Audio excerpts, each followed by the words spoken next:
The doctor's hands trembled slightly as he placed the manila folder on his desk.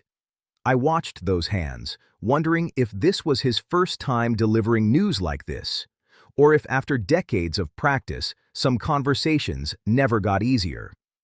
When he finally looked up at me, I already knew. You don't live 72 years on this planet without learning to read the room. Subscribe to my channel if you haven't already, because what I'm about to share with you changed everything I thought I knew about life, death, and what truly matters. 72 years old. That's how old I was when the word cancer entered my personal vocabulary.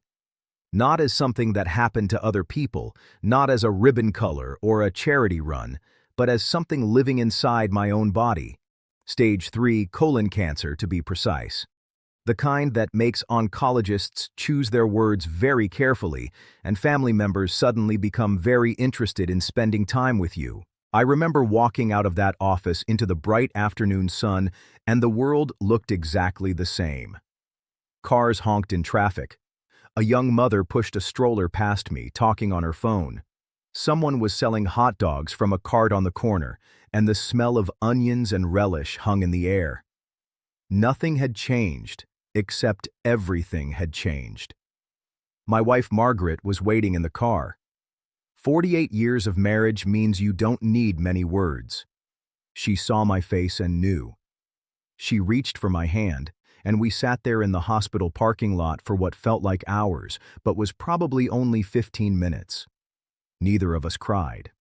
Not yet. We were still in shock, I think. Or maybe we'd just run out of tears over the years, saving them for moments that truly demanded them. The next few weeks were a blur of appointments, scans, blood tests, and consultations. My children flew in from different states. My daughter Sarah, who's a lawyer in Boston, immediately started researching treatment options and survival rates. My son Michael, who teaches high school in Seattle, just wanted to sit with me and watch baseball games like we did when he was a kid.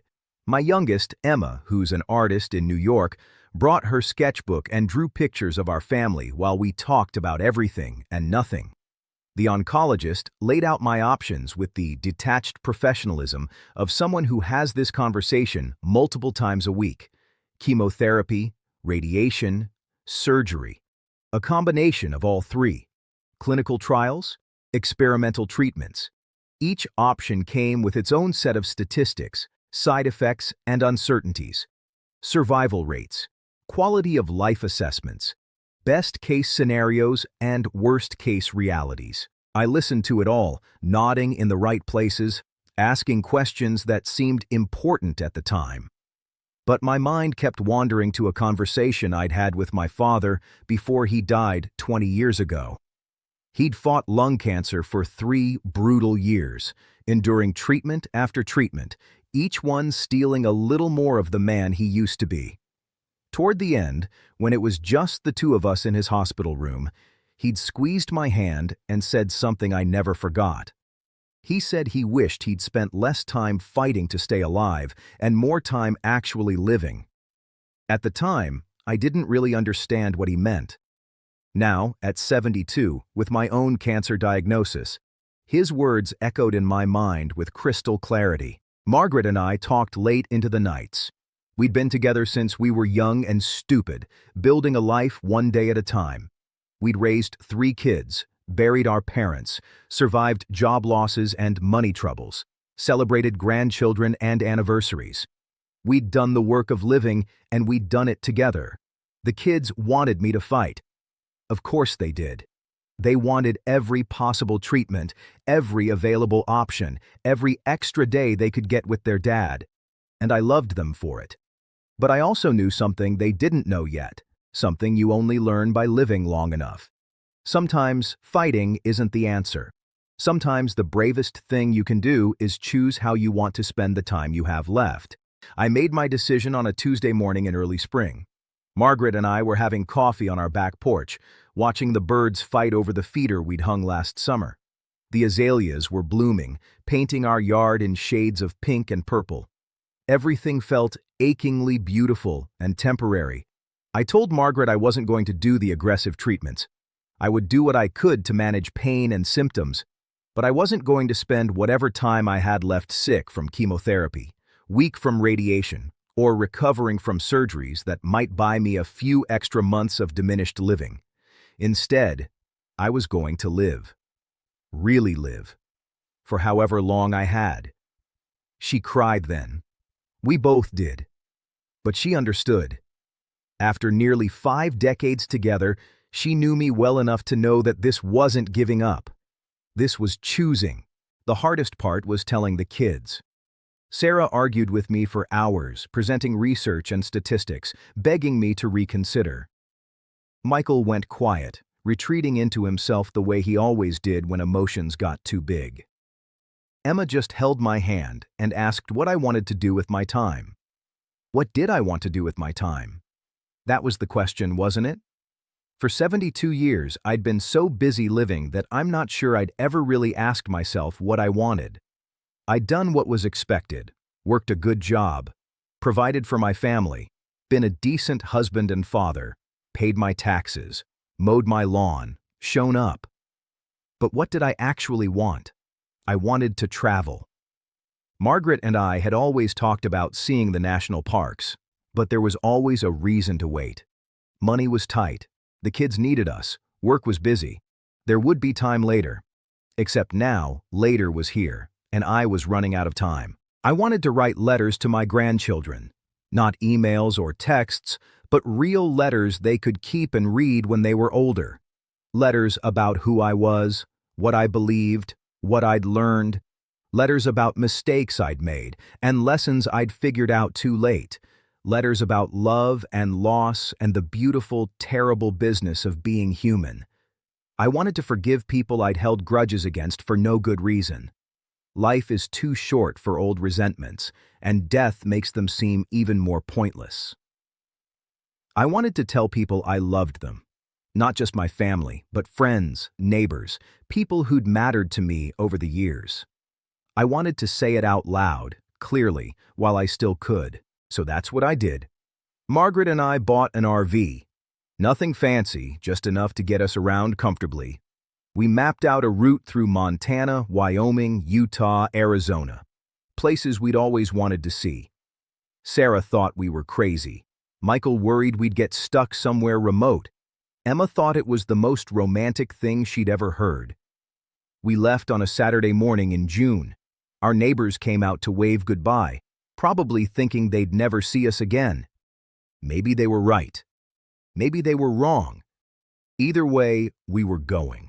Those months on the road were the best of my life.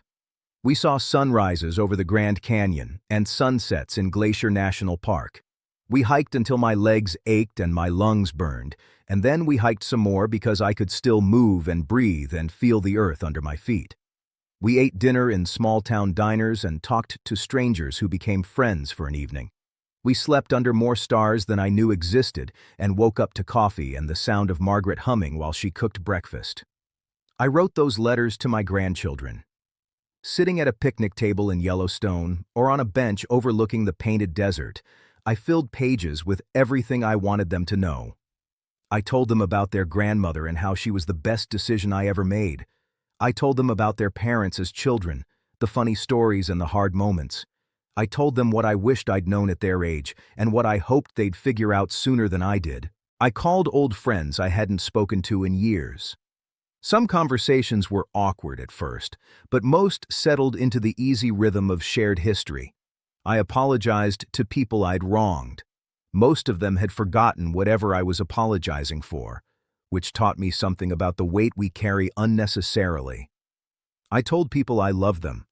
My kids heard it so often they started joking about it, but I could see it mattered. Margaret heard it every day, and after 48 years of marriage, it still made her smile. The cancer progressed, of course. That's what cancer does. There were hard days when pain made it difficult to enjoy anything. Days when I questioned my decision and wondered if more treatment might have been worth it. But mostly, I felt at peace. I was living on my own terms, spending my time the way I chose, surrounded by beauty and love and the things that actually mattered. We made it back home in late October. The leaves were changing, painting the world in gold and red. I was weaker than when we'd left, but I felt fuller somehow. More complete, like I'd finally done something right. I'm recording this now from my bedroom, the same room where Margaret and I spent our wedding night 48 years ago, where we brought our babies home, where we've laughed and fought and made up and built a life together. The doctors say I probably have weeks, maybe a couple months if I'm lucky. But here's what I want you to understand. I don't feel unlucky. I feel grateful. Grateful for 72 years. Grateful for a love that lasted. Grateful for children who taught me what really matters. Grateful for a diagnosis that forced me to stop postponing my life and start living it. My decision not to pursue aggressive treatment wasn't about giving up. It was about choosing quality over quantity, experience over existence, living over merely surviving. Some people might have made a different choice, and that's okay. This was my choice, and I own it completely. If there's anything I want you to take from my story, it's this. Don't wait for a cancer diagnosis to start living the life you want. Don't postpone the trips, the conversations, the forgiveness, the love. Don't assume you'll have time later, because later isn't guaranteed for any of us. Tell people you love them. Take the trip.